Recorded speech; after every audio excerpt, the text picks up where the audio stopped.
So, success isn't just about showing up, it's about believing in the work you've already done. You put in hours, you conquered the challenges, and prepared for this exact moment. Now, it's time to claim your prize. Hold your head up high and walk with confidence because you, yes, you have earned it, Edward Koch Jr.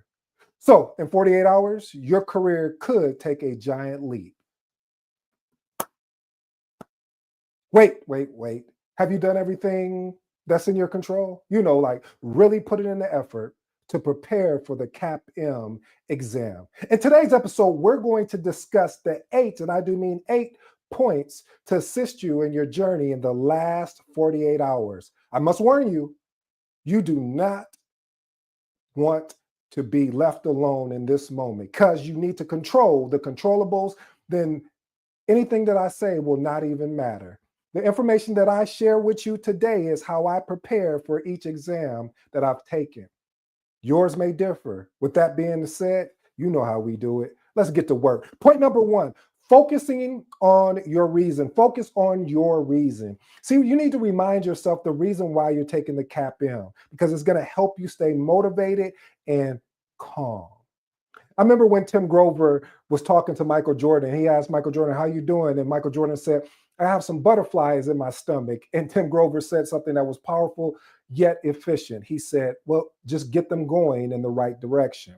You see, reason why this is important because you need to reflect on your purpose so it can strengthen your resolve and put temporary stress in its perspective place. Here's my actionable tips. Write down your reason for pursuing the CAPM certification and keep it visible. You need to be able to look at it today, tomorrow, while you're driving into the site, or if you're taking it online. You just need to look at it one last time. Think about this certification, how it will help your career or your personal goals, and use motivation to overcome any lingering doubts or anxiety. Point number two, double check your exam essentials. This is important, family. I might as well call it out. Message, if you're new to the episode, anytime I say message, this is something you want to pay attention to. You want to make sure that you can document and write this down because it's going to be imperative. Matter of fact, it's going to be so important. So forgetting essentials like your ID, your test confirmation email, or any required materials that will prevent you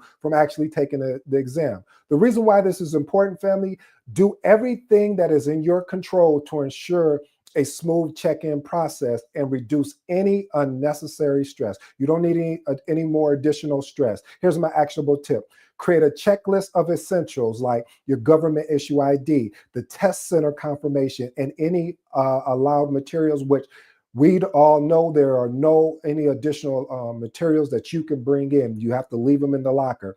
Pack your bag if you're testing on site, or if you're testing at home, set up your desk the night before. Point number three, avoid last minute cramming. Again, avoid last minute cramming. Please do not do this. I've already done it for you and the results did not turn out well. So please, again, do not do any last minute cramming. Cramming can overload your brain and increase anxiety instead of reinforcing your knowledge. Focus on what you've already prepared is more effective than trying to learn new material at the last minute. Here's my actionable tip. Use the last 48 hours for a light review and practice, not cramming new concept. Trust your preparation, family. If you went and studied this exam for the certification, if you had a good trainer, then they should have gotten you prepared to take this CAPM exam. And again, avoid second guessing yourself. You got this. Point number four, close any gaps if you did not score between about 80 to 85%. Revisiting these areas that you scored below master ensures you're solidifying and understanding every high priority topic. Why is this important? These areas are likely where you can make the most significant improvement and potentially boost your overall score. Here's my actionable tip. Use your practice test results to identify any areas. So if your trainer gave you a couple of mock exams and any quizzes. I would really get myself aligned on the quizzes, and maybe depending on, again, when, if you're starting if your 48 hours starts tomorrow, I may potentially take another mock exam just to get that conditioning right. So I'm good to go. And just focus on key topics: the project lifecycle, agile, WBS, schedule variance, etc. You know where your weak areas are. You need to attack those, but that is the conjunction. Please do not forget the things you've done. So that should be a light touch. Point number 5, arrive 30 minutes early. Early arrival ensures you have enough time to check in, deal with any unexpected delays, and you can be more mentally prepared.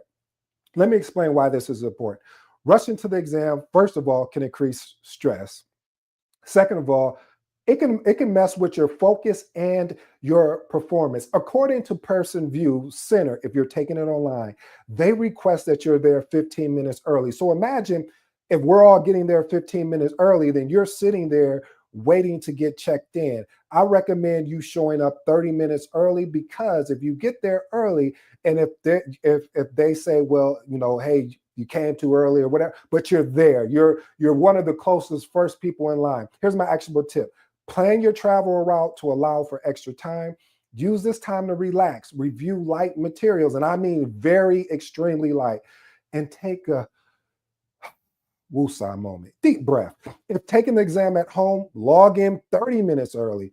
Also, I will leave the links to this information. I have it in the description, family, for the Pearson VUE. So copy and paste that so you can see the actual document of what their expectations are. I also have the PMI content outline, just in case if you can't find it. I've already taken care of that for you. I don't want you to worry about anything, but focus on keeping the main thing, and that is sitting and passing the exam. Point number 6, get plenty of rest. Again, please get plenty of rest. Resting before the exam ensures your mind, body are at peak condition for test performance. With sleep deprivation, you could, and I do mean you could, depending on you, could affect the memory and focus and decision making. The reason why this is important, family: a rested brain processes information more effectively, and this has an opportunity for you to increase your chances of recalling key concepts during the exam.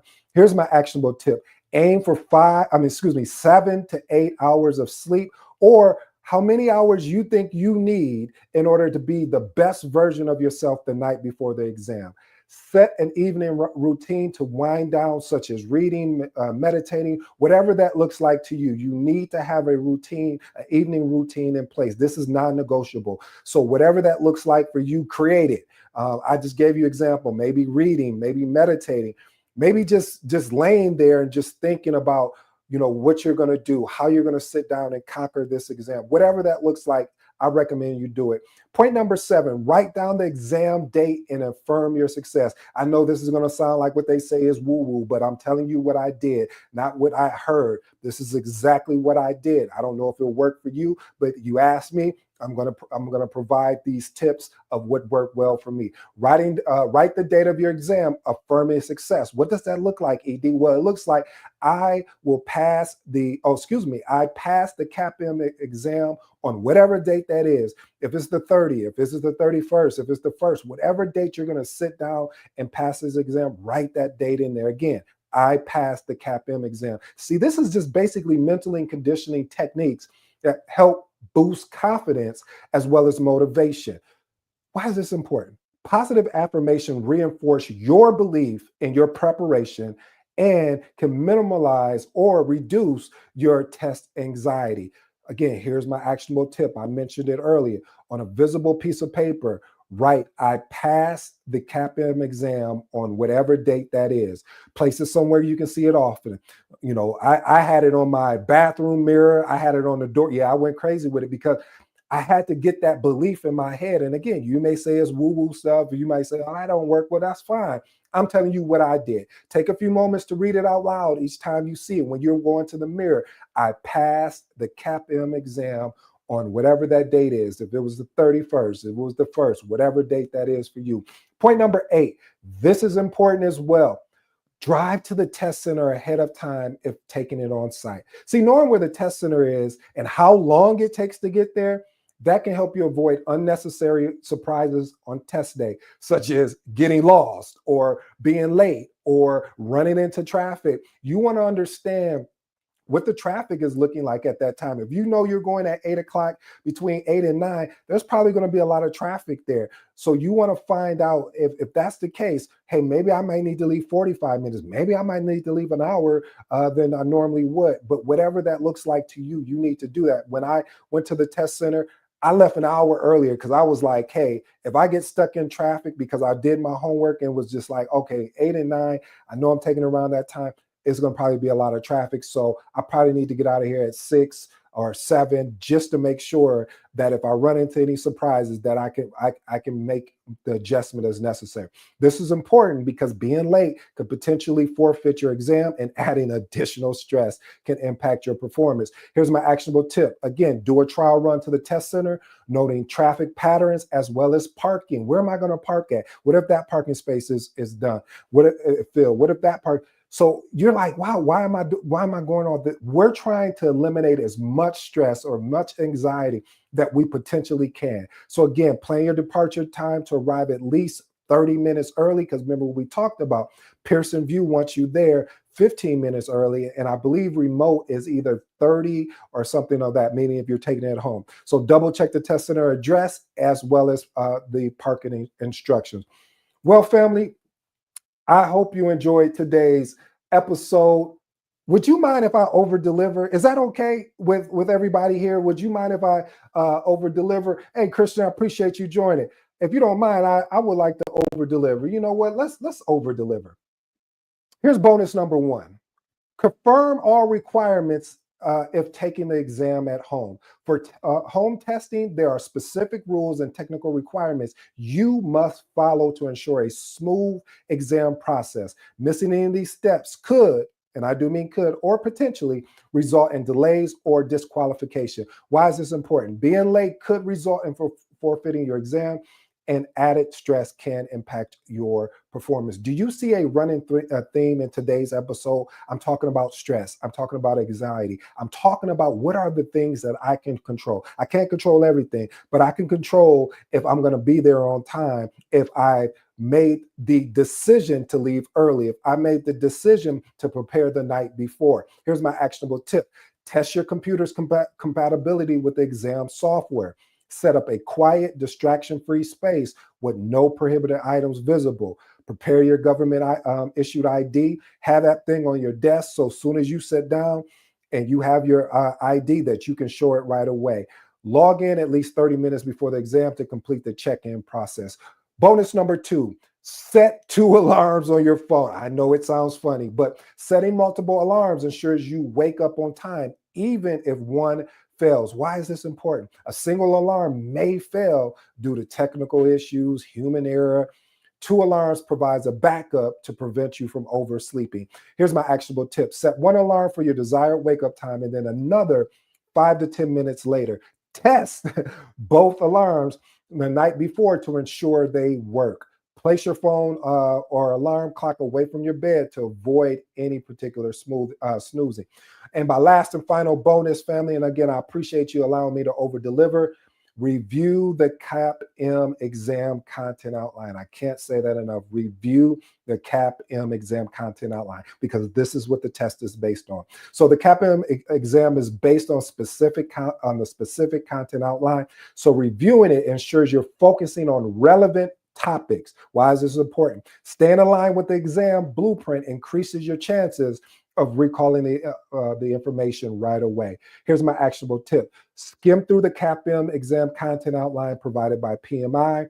Use summary sheets of flashcards for quick reviews. And again, I left the content outline in the actual description. So just copy and paste that. It'll take you right there. Download it so you'll have it.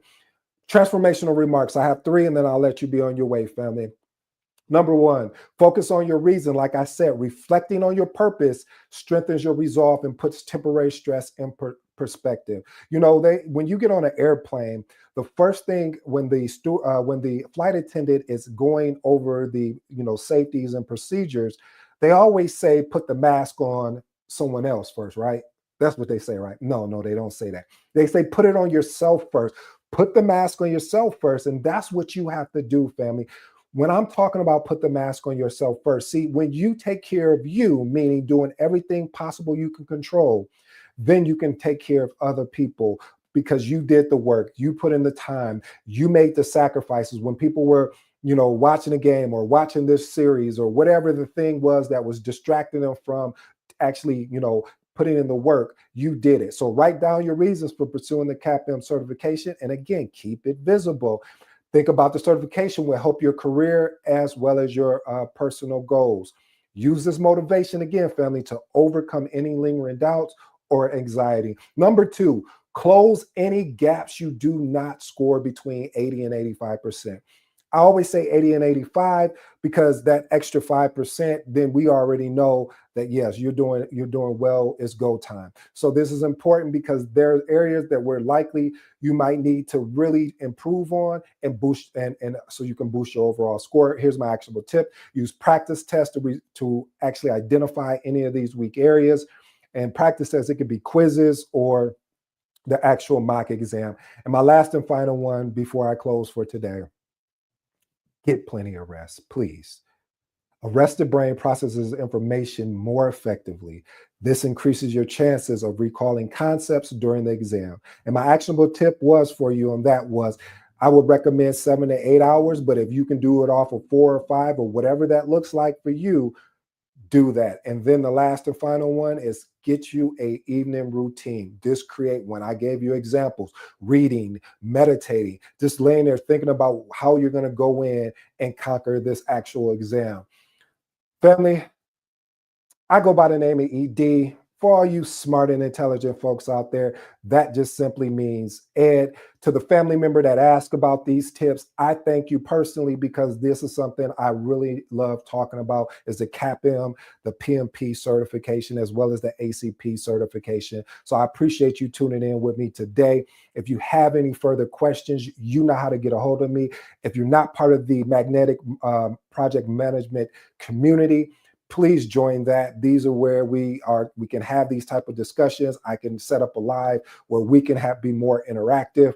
And I want to do that more. So that's on the coming as well. Also, check out those 8 AI prompts that I have for you. This is free, as well as the the book on real project success. I think you should check it out before I actually get ready to publish it and send it to Amazon. But I'm giving it to you as a token to say thank you. Really, thank you. Until next time.